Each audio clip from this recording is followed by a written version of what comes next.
इस बार अगर कोई बच्चा वाकई में डेडिकेटेड है, जिसने पिछले 2-3 सालों में अपने आप को बनाया है, भुनाया है, मेहनत की है, उसके अंदर एक आग है आगे बढ़ने की, तो इनमें से कोई ना कोई यूँ समझ लो कि एक जाल फेंकेगा तो कोई ना कोई मछली फंसी जाएगी, वो वाली बात है।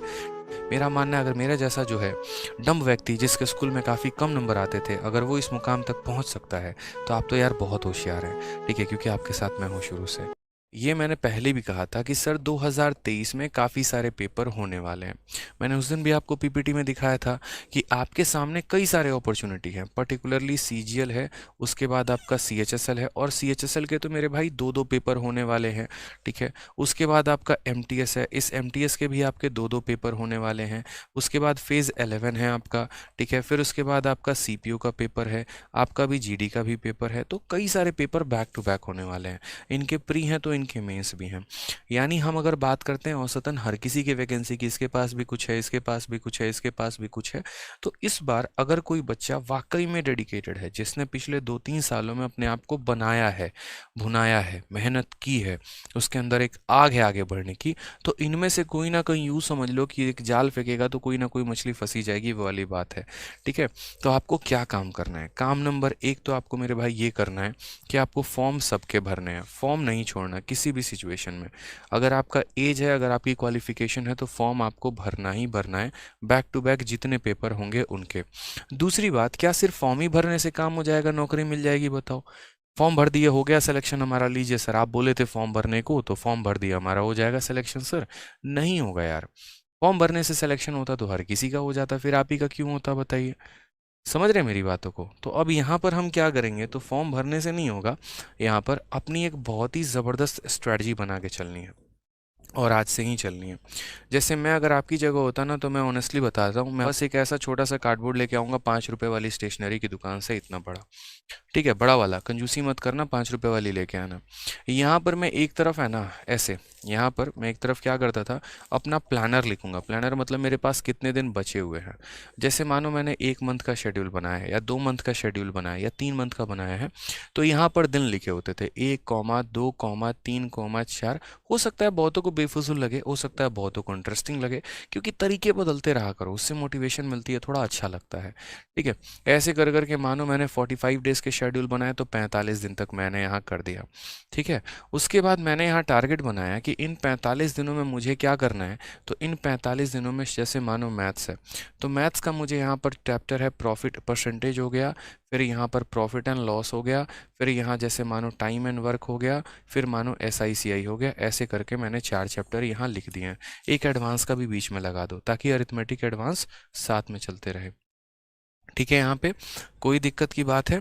अब उसके बाद जैसे मानो ये मैंने यहाँ लिख दिया, उसी तरीके से मैंने यहाँ क्या किया, इंग्लिश की भी स्ट्रेटजी बना ली कि भैया वोकैब में हमको 100, यहाँ पर कम से कम 300 जो है, 45 दिनों में 300 तो बहुत कम है। 300 साइनो एंड टू, 300 वन वर्ड यहाँ करेंगे, 300 यहाँ पर ईडियम फ्रेज करेंगे। इस तरीके से 1000 का आपने टारगेट बना लिया, ठीक है। ग्रामर में भी इसी तरीके से आपने अपने आप के 3 चैप्टर असाइन कर दिए। उसी तरीके से आपने अपने रीजनिंग की स्ट्रेटजी बनाई, उसी तरीके से आपने अपनी जीएस की स्ट्रेटजी बनाई। अभी मैं सिर्फ एक चार्ट पेपर में थोड़े थोड़े बात कर रहा हूँ कि करना क्या है, ठीक है। मेरा दिन जैसे जैसे बीतता था ना, जैसे मान लीजिए कि मेरा दिन आज पहला दिन मेरा बीत गया, मैं इसको काटूंगा यहाँ पे। पता है ये काटने का एक साइकोलॉजिकल इफेक्ट होता है। साइकोलॉजिकल इफेक्ट यहाँ पर क्या होता है ना, कि ये चीज़ें बताती हैं कि देख बेटा तेरे पास कितने दिन बचे हुए हैं। आपको भी पता है कि आज का दिन आपका चला गया, लेकिन अगर वो चीज़ सामने से दिख रही होती है ना, तो महसूस ज़्यादा होता है। समझ रहे हैं? जैसे आप लोग अक्सर देखिएगा कि अगर आप मोबाइल से किसी को पेमेंट कर देते हैं ना, या ऐसे समझ लीजिए आपके मोबाइल में 1 लाख रुपए आ गए, आपको कुछ ज़्यादा फील नहीं आएगा। लेकिन अगर मैं 100-100 रुपए की मात्र 10,000 की गड्डी आपके हाथ में ला के दे दूँ ना, तो वो पैसा फिजिकल है, आपके सामने है, वो दिखता, अरे बाप रे इतना पैसा है। 1 लाख रुपए अगर मानो 10-10 रुपए के नोट ला के 1 लाख दे दिए ना, इतना सारा हो जाएगा, अरे बाप रे इतना 1 लाख रुपया होता है। फिजिकल चीज़ें ज़्यादा प्रभावित करती हैं इंसान को, क्योंकि वो दिमाग पर ज़्यादा प्रभाव देती हैं। तो ये जो चीज़ें हैं ना, जब आप लिखते हैं तो आपको यहाँ दिखता है, अरे यार मेरे दिन कम हो रहे हैं। ये मेंस वाले बच्चे को भी करनी चाहिए, प्री वाले बच्चे को भी। और फिर उसके बाद तो अब यहाँ कट लगाया करो, परसेंटेज खत्म तो परसेंटेज पे कट लगा दिया, प्रॉफिट लॉस। इससे पता है क्या होता है, इससे एक और चीज़ का सबसे बड़ा जो फायदा होता है ना, वो मेरे भाई इसके जो बेनिफिट्स होते हैं वो यहाँ पर ये होते हैं कि आप अपने आप का आकलन कर पाते हैं, आप बहुत अच्छे तरीके से सेल्फ एनालाइज कर पाते हैं। इससे क्या होता है, हो सकता है आपका एक टारगेट आपका फेल हो जाए, लेकिन दूसरा टारगेट बनने में काफ़ी सहायता मिलती है। आपको पता चल जाता है कि यार 45 दिनों में मेरी औकात कितनी है, मैं कितने मैथ में चैप्टर लगा सकता हूँ, कितने इंग्लिश में कवर अप कर सकता हूँ, कितने रीजनिंग में। क्योंकि आज भी तो आप देखो ना यार, 1.5 साल हो गया तैयारी करते, 1 साल हो गया तैयारी करते, 1000 वोकेबलरी आपको याद नहीं है। तो कम से कम ये तो बताएगा कि तुमने 45 दिनों में क्या कमाया है। जितने आपके यहाँ पर चार्ट में कट लगे होंगे, समझ लीजिए मेहनत आपने उतनी ही की है। और कट नहीं लगा है तो मतलब आपने नहीं की है। तो सबसे बड़ा आकलन यही है। क्यों जाते हो किसी और की वीडियो देखने स्ट्रेटजी की, क्यों जाते हो कुछ और करने? सिंपल यहीं से फोकस मारो ना यार, अपना एनालिसिस करो ना।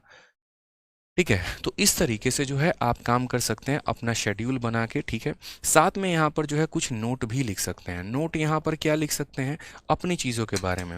जैसे मानिए आपने पढ़ाई की, आपको लगा यार ये जो वाला जो पॉइंट है ना और कवर अप कर लेना चाहिए, जैसे फॉर्मूला बुक है वो भी थोड़ा सा देख लिया। जैसे मानो हो सकता है कोई मॉक टेस्ट दिया, कुछ अच्छा क्वेश्चन लगा, तो उसके लिए एक स्पेशल डायरी बना ली, उस डायरी का यहाँ मेंशन कर दिया। तो ये ऐसे बहुत रामबान तरीके से इस तरीके से चीज़ें साबित होती हैं। मैंने हर बार मतलब हर 2-2 महीने पे मेरा चार्ट टेबल जो है वो बदलता रहता था। ठीक है, मैं कभी फुर्सत में फ़ोटो दिखाऊंगा आपको यहाँ पे। ठीक है, तो इससे हमारा बहुत ज़्यादा बेनिफिट होता है। इस पर काम करो आप। क्योंकि देखो, आपकी गलतियां आपको पता है, आपकी अच्छाइयाँ आपको पता है। ठीक है, आज के समय में ऐसा ज़माना नहीं है कि हर अर्जुन के पीछे कोई द्रोणाचार्य खड़ा है। मेरे लिए यहाँ पर लाखों अर्जुन है, उनके लिए द्रोणाचार्य मैं ही हूँ। ठीक है, तो यहाँ पर सब पर एक एक चीज़ नज़र नहीं रखी जा सकती है। लेकिन हाँ, जो मैं यहाँ पर बातें बताऊंगा अगर उसको हमारे अर्जुन लोगों ने फॉलो कर लिया तो यूँ समझ लीजिए कि जो नौकरी है वो सीधा से मछली की आंख ही है और निशाना वहीं पर रखना है आपको। ठीक है, तो इस तरीके से मेहनत करते रहो अच्छे से, कुछ भी इम्पॉसिबल नहीं है। मेरा मानना है अगर मेरा जैसा जो है डम्ब व्यक्ति जिसके स्कूल में काफ़ी कम नंबर आते थे, अगर वो इस मुकाम तक पहुंच सकता है तो आप तो यार बहुत होशियार हैं। ठीक है, क्योंकि आपके साथ मैं हूँ शुरू से और आपकी अपनी मेहनत भी है, तो आप तो बहुत आगे जा सकते हैं। ठीक है, जीवन में कुछ भी इम्पॉसिबल नहीं है यार, कुछ भी इम्पॉसिबल नहीं है। तो यार देखो, वीडियो अच्छी लगती है ना तो लाइक ज़रूर किया करो यार। आप लोगों के लाइक से बहुत मोटिवेशन मिलती है, बहुत हिम्मत मिलती है और पढ़ाने की और अच्छा करने की और बढ़िया कंटेंट लेकर आने की। और साथ में वीडियो को हर जगह पे शेयर भी किया करो।